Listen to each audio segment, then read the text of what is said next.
Hi friends, ನಿನ್ನೆ ಕೋಸು ಸಾಂಬಾರು ಮಾಡಿ ಮಿಕ್ಕಿರೋ ಕೋಸನ್ನ ವೇಸ್ಟ್ ಮಾಡಿದೆ. ನಾನು ಈ ಚಳಿಗಾಲಕ್ಕೆ ಸರಿಯಾಗಿ ಚೆನ್ನಾಗಿರುತ್ತೆ ಅಂತ ಪಕೋಡ ಮಾಡಿದ್ದೀನಿ. ಹೇಗೆ ಮಾಡೋದು ಅಂತ ನೋಡ್ಕೊಳ್ಳೋಣ ಬನ್ನಿ.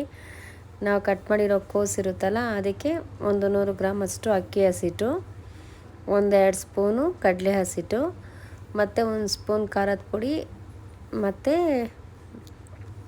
ಉಪ್ಪು, ಕರ್ಬೇವಿನ ಸೊಪ್ಪನ್ನ ಹಾಕಿ ಚೆನ್ನಾಗಿ ಕಲಿಸ್ಬಿಟ್ಟು ನೀವು ಎಣ್ಣೆಯಲ್ಲಿ ತುಂಬ ದಪ್ಪ ದಪ್ಪ ಬೋಂಡ ಆ ಥರ ಟೈಪಲ್ಲೆಲ್ಲ ಬಿಡಬಾರ್ದು.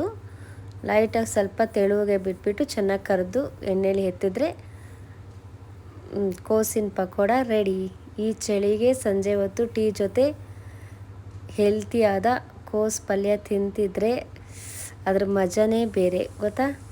ನಾನು ಟ್ರೈ ಮಾಡಿದ್ದೀನಿ, ನೀವು ಟ್ರೈ ಮಾಡಿ ಒಂದು ಸಲ ಮಾಡಿಬಿಟ್ಟು ತಿಂದ್ಬಿಟ್ಟು ಹೇಗಿದೆ ಅಂತ ನನಗೆ ಕಮೆಂಟ್ ಮಾಡಿ.